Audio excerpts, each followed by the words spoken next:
Bonsoir. Je remercie l'organisation de m'avoir invité ce soir à cet événement.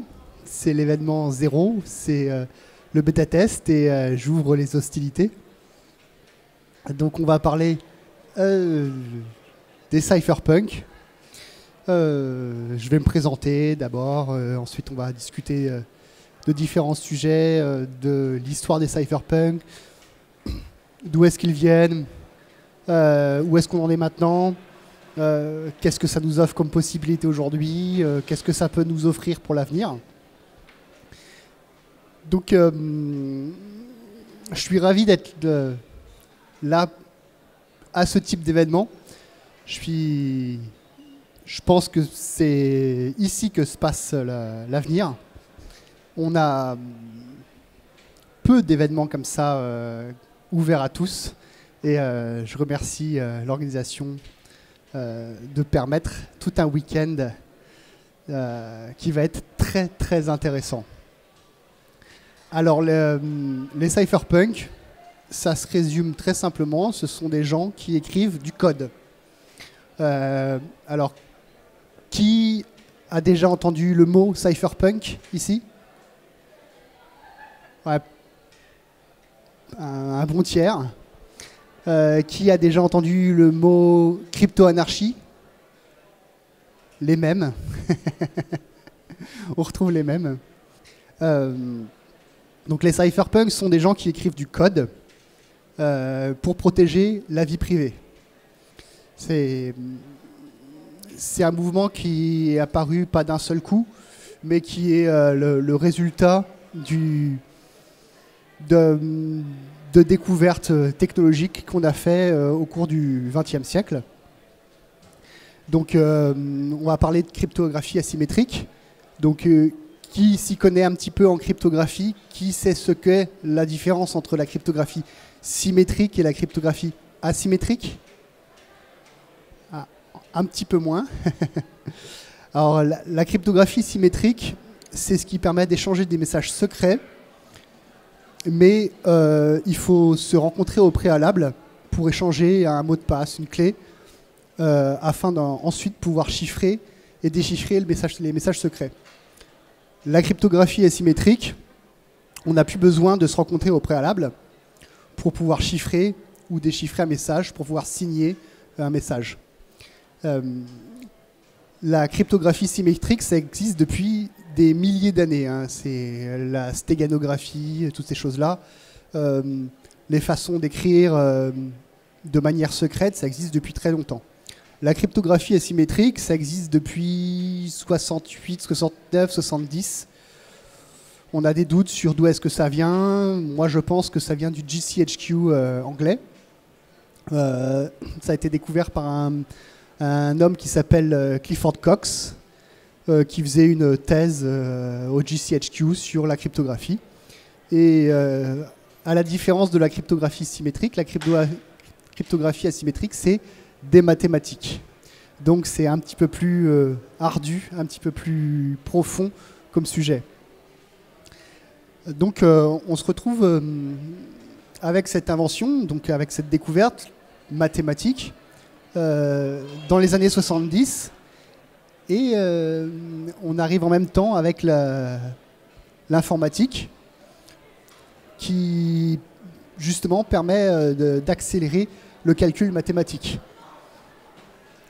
Donc dans les années 70 et 80, ces ingénieurs qui travaillent sur l'informatique, qui est beaucoup financé par l'armée, les services secrets, utilisent cette cryptographie asymétrique pour justement faire passer les messages secrets de leurs armées, de leurs agents secrets, ces choses-là.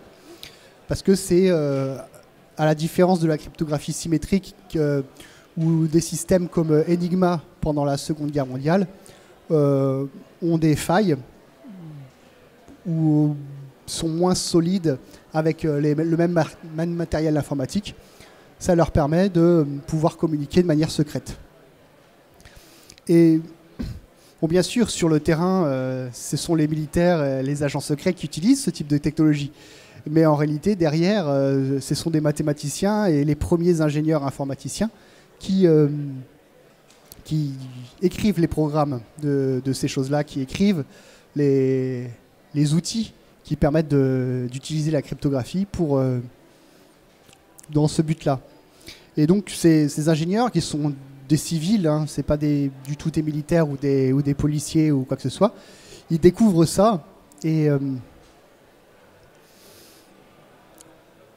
ils appréhendent ce sujet avec un côté civil et ils se disent mais c'est fou, avec ce type de technologie, maintenant on peut communiquer entre nous dans le futur, quand chacun aura un ordinateur, quand chacun sera relié par un réseau, on pourra tous communiquer de manière secrète sans être contrôlés par quiconque, par un gouvernement ou ces choses-là.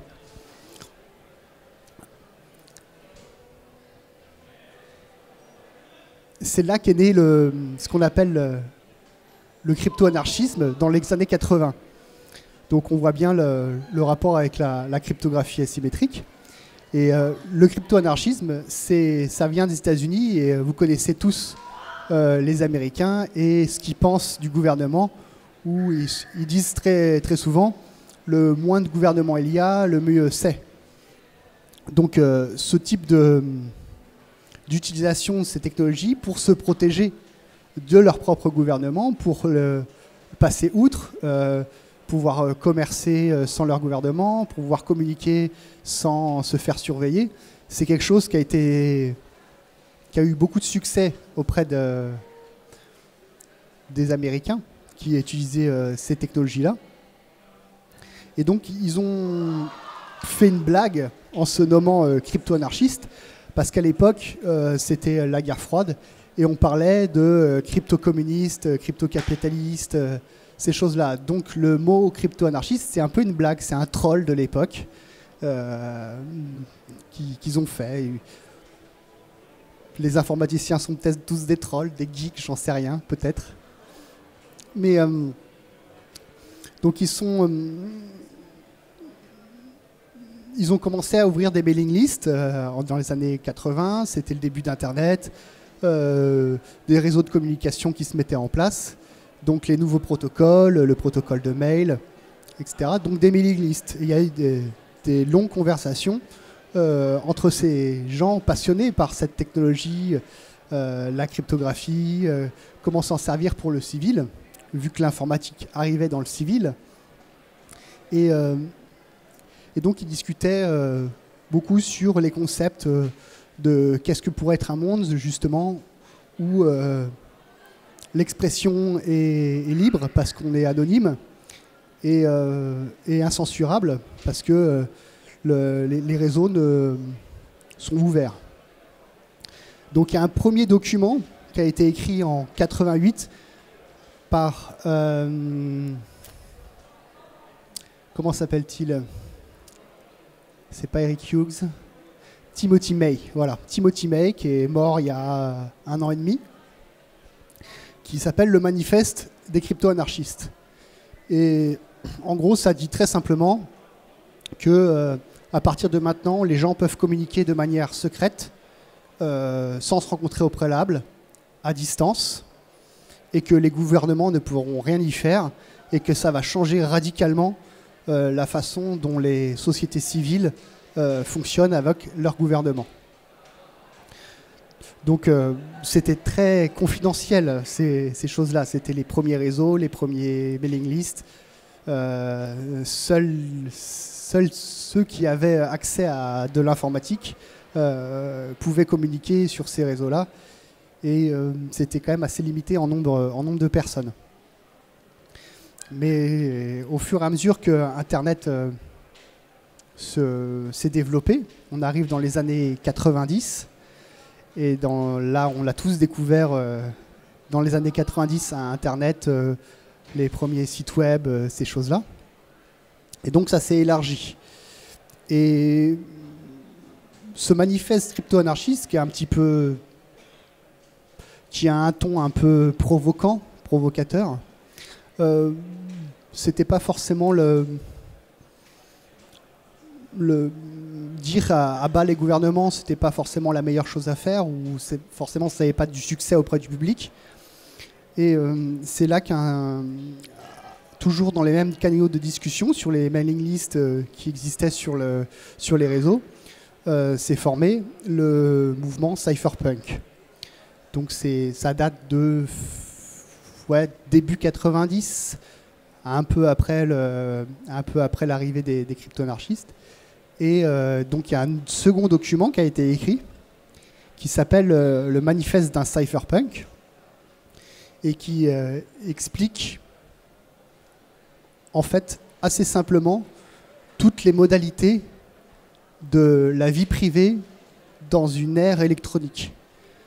C'est-à-dire que ça a été écrit en 93, en mai 93, par Eric Hughes, qui est toujours vivant, et il explique ce manifeste point par point de toutes les conditions pour exercer la vie privée dans une ère numérique. Alors, qui connaît ce manifeste d'un cypherpunk? Qui l'a lu? Peu de gens. Il faut le lire. Il faut le lire, c'est impératif. Il a été écrit en 93, donc ça commence à faire quelques décennies, mais il reste moderne et tout à fait adapté à ce qu'on vit aujourd'hui. Donc dans ce manifeste, il est écrit: les cypherpunks écrivent du code. Donc les cypherpunks ne font que ça, ils écrivent du code qui protège la vie privée, donc en utilisant la cryptographie asymétrique et les systèmes de signature électronique et une monnaie électronique.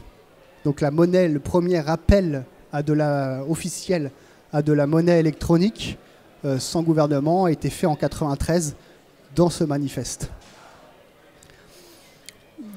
Pendant la même période, dans les années 90, les travaux de cryptographie continuent et il y a eu beaucoup de thèses faites sur ce qu'on appelle de la preuve de travail. Ça date des années 90, où c'était d'abord utilisé comme un anti-spam. C'est un petit algorithme qui s'exécute de manière très répétitive et qui cherche une solution à un problème et qui ne peut être trouvé que par une grande répétition. Et quand je dis grande répétition, c'est des très très gros chiffres, c'est des milliards de répétitions. Donc c'est la preuve de travail, elle peut être vérifiée simplement parce que la solution peut être vérifiée en un coup d'algorithme, mais pour trouver cette solution, il ne faut pas seulement faire un coup, il faut faire des milliards et des milliards d'essais avant de trouver la solution. C'est une preuve de travail, c'était un sujet de la cryptographie qui intéressait assez peu de monde. Et dans la fin des années 90, les premières implémentations utilisées pour les mails, c'était de l'anti-spam. C'est-à-dire qu'on demandait à l'émetteur d'un message électronique de fournir avec son message électronique une preuve de travail. Et donc, ça rendrait le spam inéconomique, dans le sens où si quelqu'un veut spammer plusieurs milliers de messages, à chaque message, faut qu'il attache une preuve de travail spécifique au message, ce qui lui coûte beaucoup en ressources processeurs. Et donc, sur 1000 messages, si à chaque message, il faut mettre 10 centimes d'électricité dans le processeur pour avoir un message valide, 1000 messages, ça commence à faire 100 $, et puis 10 000 messages, et ainsi de suite, et ainsi de suite. Donc ça rend le mass spam inéconomique. Ces réseaux cypherpunk qui écrivent du code aussi, on peut le voir par l'implémentation d'un système de cryptographie asymétrique, un logiciel qui s'appelle PGP, Pretty Good Privacy. Qui connaît PGP? Ah, bien. Donc PGP, c'est un système qui permet de chiffrer les mails. Ça existe, ça a été écrit en 91 par moi et les noms. Zimmerman, si je me souviens bien. C'est ça. Et donc, c'est un logiciel de cryptographie qui se connecte, qui permet de chiffrer les messages qu'ensuite on envoie par mail. Et donc, comme on a dit, ça utilise de la cryptographie asymétrique. Donc, la personne qui reçoit le message n'a pas besoin de rencontrer au préalable la personne qui envoie le message. Elle a juste besoin de fournir une clé publique que tout le monde peut connaître pour qu'on lui envoie un message chiffré avec ce système-là. Alors, de manière très étrange, c'est un système qui n'a pas eu énormément de succès, enfin pas un succès populaire. Parmi les cypherpunks, ça a eu du succès bien évidemment parce qu'ils cherchaient comme les solutions pour pouvoir communiquer de manière secrète, de manière populaire. Mais c'est quelque chose qui n'a pas fonctionné. Et pourtant, si Hillary Clinton avait utilisé PGP, elle n'aurait pas eu autant de problèmes avec ses mails. Donc une technologie qui date de 91, c'est sa génération. On se demande, on ne sait pas pourquoi ça n'a pas eu de succès. Peut-être il n'y avait pas encore ce désir, cette recherche de vie privée. À l'époque, Internet n'avait pas encore pris la place que ça a pris maintenant et l'information n'avait pas autant de valeur que ça a maintenant. Ensuite, on passe aux années 2000. Et là, ça devient quand même un peu plus contemporain et vous avez tous, je pense, déjà téléchargé un film en peer-to-peer, puisqu'on est ici au peer-to-peer. Donc les premières implémentations de logiciels en peer-to-peer comme Napster, Cadmelia, eDonkey, le protocole de BitTorrent ont été écrits dans les années 2000. Et donc là, ça a changé beaucoup de choses parce que là, ça a beaucoup plus plu aux gens, c'est devenu beaucoup plus populaire parce que ça permettait de regarder des films gratuitement, ce qui est quand même assez sympa. Et donc on voit parmi ces 3 décennies, enfin 4 décennies, 70-80, avec la cryptographie asymétrique, les années 90 avec cette preuve de travail, et les années 2000 avec le peer-to-peer, le partage en peer-to-peer. On arrive à la fin des années 2000 où il y a un bonhomme nommé Satoshi Nakamoto qui se dit on va lier les 3 et en faire un système qui permet un système monétaire sans gouvernance en réponse à la demande qui avait été faite dans le manifeste des cypherpunks en 93 à cette monnaie électronique. Donc c'est un système, Bitcoin, je ne vais pas vous en parler plus que ça. Qui en a déjà entendu parler? Ouais, tout le monde, je pense. C'est un système qui fonctionne depuis 11 ans. Ça fonctionne. Juste, ça fonctionne. Ce Satoshi Nakamoto est un cypherpunk. On ne sait pas si c'est une personne ou un groupe de personnes. On ne sait pas si c'est une femme, un chien. On ne sait pas.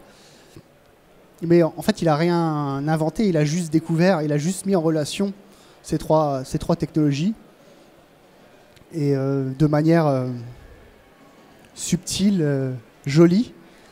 Et pour ceux qui aiment lire du code, c'est très agréable à regarder. Le papier qu'il a écrit ne fait que 9 pages. Et à la différence d'une thèse ou d'un papier scientifique comme on peut en trouver sur les sites de cryptographie, qui font généralement 50, 80, 100, 120 pages d'algorithmie, de formules mathématiques, il a résumé ça en 9 pages. Et c'est aussi ce qui a fait le succès de son système, parce que c'est simple en fait. Il n'y a rien de compliqué là-dedans.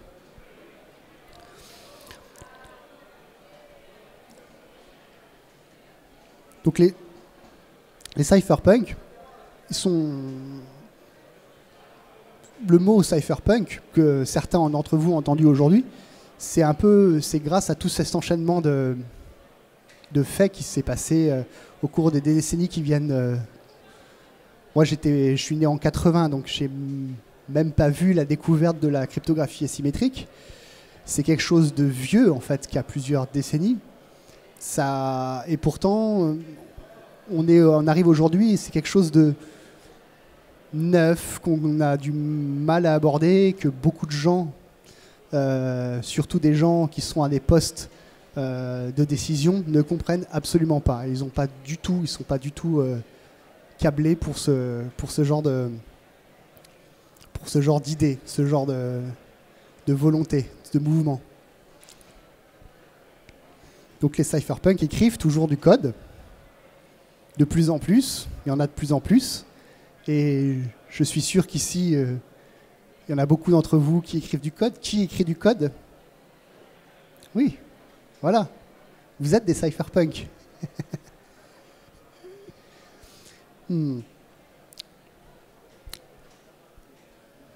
Donc au-delà de la technologie et des mathématiques,